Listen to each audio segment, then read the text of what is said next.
دول عملوا ايه؟ الارض دي العقد بتاعها مخصص لحاجتين، استاد ونادي اجتماعي. ينفع تعمل بنزينه؟ تنفع تعمل فيها مقر مجلس وزراء؟ تنفع تعمل فيها اي حاجه ثانيه غير الاثنين دول؟ عقد التخصيص كده، نادي استاد. خلاص؟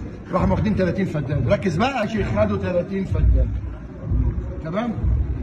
باعوهم لمين؟ احنا بعنا اي حاجه من الارض دي؟ بعنا.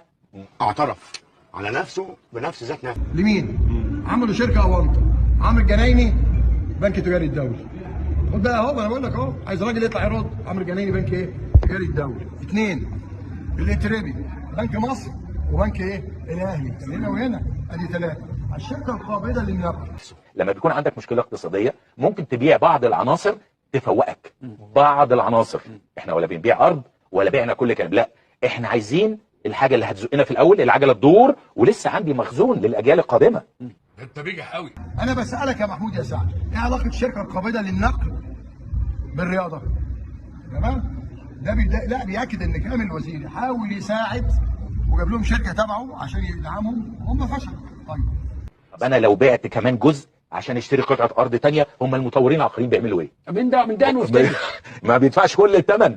طب انا لو بعت جزء ورحت واخد المقدمه، اشتريت دفعت مقدم في ارض تانية والحاجه تدور. خد يا فكر يا عمي المفروض انت بتبيع، بعت الارض، فلوسها توديها فين؟ لا، عمل حساب خاص باسم محمود الوطن، فؤاد الوطن، ده المحاسب بتاع ممدوح. ايه رايك يا سيدي؟ هديك حته ارض تبني عليها اللي انت عايزه. فين؟ في السلوم.